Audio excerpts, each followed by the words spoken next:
এই খেজুরের বাগানে এসে আল্লাহ নবী মাঝে মাঝে বিশ্রাম নেয় আর ওর থেকে পানি খায়। আল্লাহ নবী নিজেও পানি পান করে।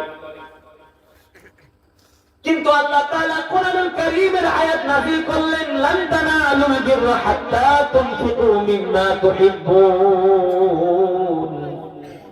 ওয়া মা তুনফিকু মিন শাইইন ফাইন্নাল্লাহা বিহি আলীম। আল্লাহু আকবার। আল্লাহ তাআলা এই আয়াত নাযিল করে দিলেন,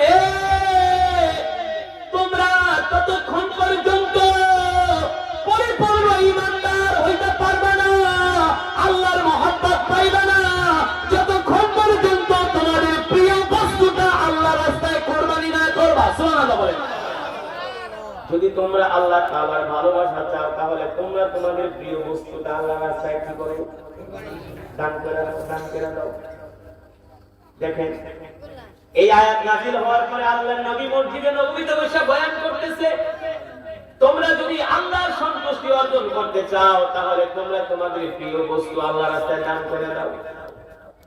এই কথা শোনার পরে সাহাবী আবু তালহা দাঁড়ায় গেছে।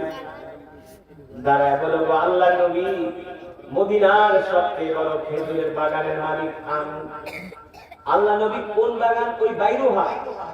আবু তালহা রাদিয়াল্লাহু তাআলা আনহু বলেন, না, ওই বাইরুহার খেজুরের বাগানের মালিক আমি। আল্লাহ নবী বলে, আবু তালহা, তোমার বাগানে একটা পানির কূপ আছে? সাহাবী বলে, হ্যাঁ। আল্লাহ নবী বলে, আমিও তো মাঝে মাঝে তোমার ওই বাগানে যায় পানি খাই, আমিও মাঝে মাঝে তোমার এই বাগানে যায় পানি পান করি। আল্লাহ নবী বলে, তোমার এই কূপ, তোমার এই বাগান তো মদিনার সবচেয়ে বড় বাগান, যে বাগানে অনেক খেজুর হয়, যে খেজুর বিক্রি করে তুমি অনেক অর্থ উপার্জন করো, তোমার অনেক অর্থ আসে এই বাগান থেকে। আবু তালহা রাদিয়াল্লাহু তাআলা আনহু বলে, ও আল্লাহর নবী, আমি আবু তালহা ঘোষণা করতেছি, আজকে যে কোরআনের আয়াত নাযিল হয়েছে, আমি আল্লাহ আল্লাহ রাসূলের ভালোবাসা পাওয়ার জন্য, আল্লাহ আল্লাহ রাসূলকে সন্তুষ্ট করার জন্য আমার প্রিয় কূপ, আমার প্রিয় কূপ, আমার প্রিয় বাগান বাইরুহা আমি আল্লাহ আল্লাহ রাসূলের জন্য দান করে দিলাম। আল্লাহু আকবার। ও নবী, আমি আল্লাহ আল্লাহ রাসূলের ভালোবাসার জন্য আমি আমার প্রিয় কূপ, প্রিয় বাগান আল্লাহর রাস্তায় দান করে দিলাম। আল্লাহ নবী বলে, বলো কি? বলে, হ্যাঁ। আল্লাহ রাসূল বলে, আরেকবার চিন্তা করো, এত বড় বাগান দান করবা? আল্লাহ রাসূল দেখতেছে সাহাবী মনের তামান্না, মনের ইচ্ছা। সাহাবী বলে, আল্লাহর নবী বলেন কি?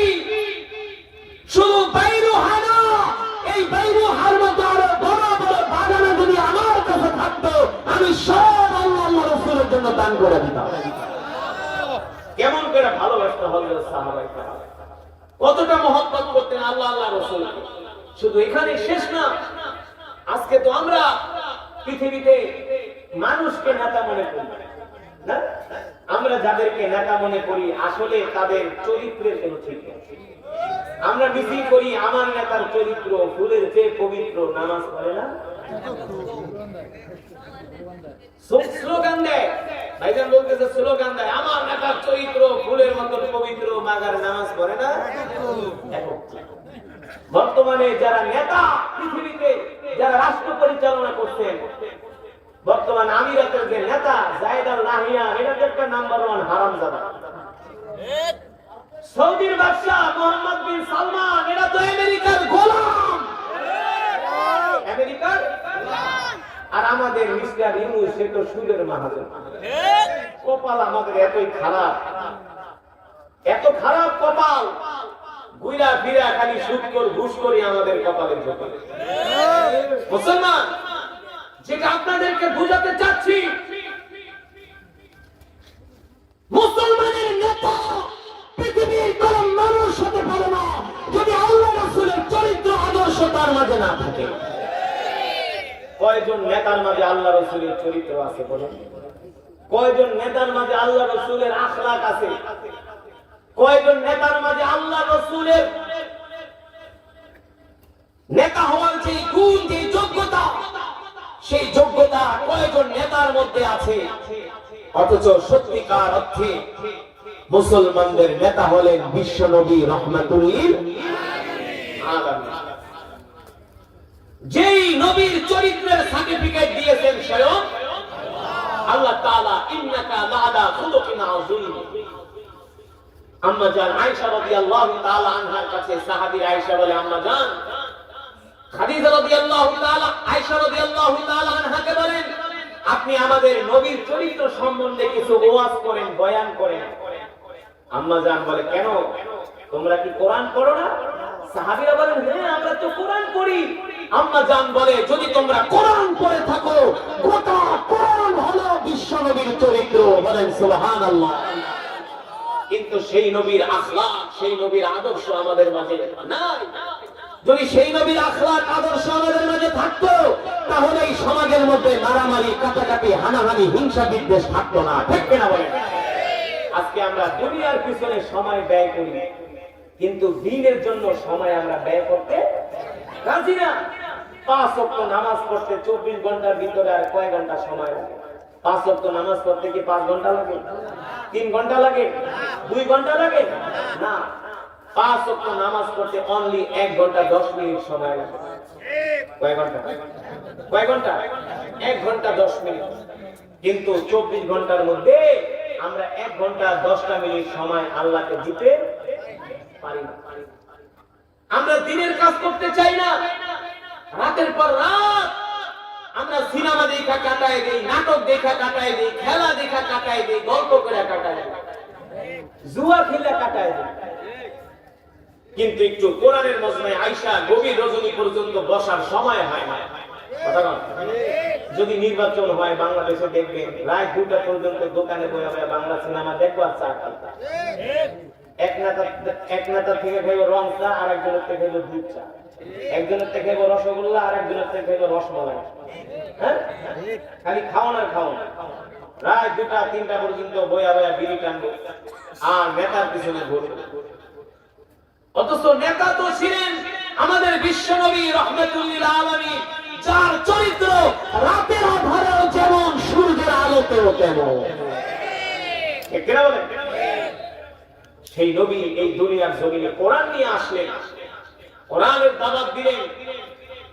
মক্কার কাফেররা নবীর উপরে এত অত্যাচার করলো, জুলুম করলো, নির্যাতন করলো, আল্লাহর নবী এক মুহূর্তের জন্য কোরআনের দাওয়াত থেকে এক চুল পরিমাণ দূরে সরে যায় না। ঠিক কিনা বলেন? আজকে যদি আমাদেরকে বলা হয়, ভাই চলো একটু দ্বীনের কাজ করি, একটু কোরআনের দাওয়াত দেই, দ্বীনের দাওয়াত দেই, সেই সময় আমাদের মাঝে নাই। বলে আমার সময় নেই। 3 দিনের লেগা যদি শুধু দাওয়াতের তাবলীগে লেগা তশকিল করেন, তবে আমার সময় নেই। ও ভাই আমার ব্যবসা আছে, ক্ষেত খামার আছে, এইটা আছে, ওইটা আছে, আমি গেলে আমার বউরে দেখবো, আমি গেলে আমার পরিবার দেখবো, বলে কি বলে না? আমি মালয়েশিয়ায় গেছি, যাওয়ার পরে এক বাঙালিকে জিজ্ঞেস করি, বাড়ি কই? হুজুর বিবাড়িয়া। আমি কি, কয় বছর মালয়েশিয়া? বেশি না, 36 বছর। কয় বছর? কয় বছর? আমি কি, আপনার বউরে দেখে কি? আপনার বউরে কে দেখে? 36 বছর যদি বিদেশ থাকে তার বউরে দেখা লাগে না? সংসার পরিবার দেখার তো একটু দায়িত্ববান লাগে, লাগে না? আমি কি, বউরে কে দেখে? কি করে? কি করে? আল্লাহ দেখে। 36 বছর বিদেশ করলে যদি তোমার বউরে আল্লাহ দেখে, 3 দিনের লেগে তার দিকে গেলে কি আল্লাহ দেখবো না? কথা কন, কথা কন। 40 দিনের লেগে গেলে আল্লাহ দেখবে না? যদি 36 বছর বিদেশ কাটায় থাকতে পারো, তোমার পরিবার পরিজন যদি ভালো মতো চলতে পারে, তাহলে যদি তুমি 1 বছরের লেগে বাইরে আসো, আল্লাহকে দেখবে না? বর্তমানে দাওয়াত ও তাবলীগ হলো পৃথিবীর সবচেয়ে হক দল, যারা নিজেদেরটা খায়। কি? নিজেদেরটা খায়, নিজের কষ্টের টাকা খরচ করে, নিজের মাথায় গাঁটটি লইয়া, বস্তা লইয়া, গ্রামে গ্রামে, মহল্লায় মহল্লায়, দেশে দেশে ঘুরে কালেমার দাওয়াত দেয়। কালেমার দাওয়াত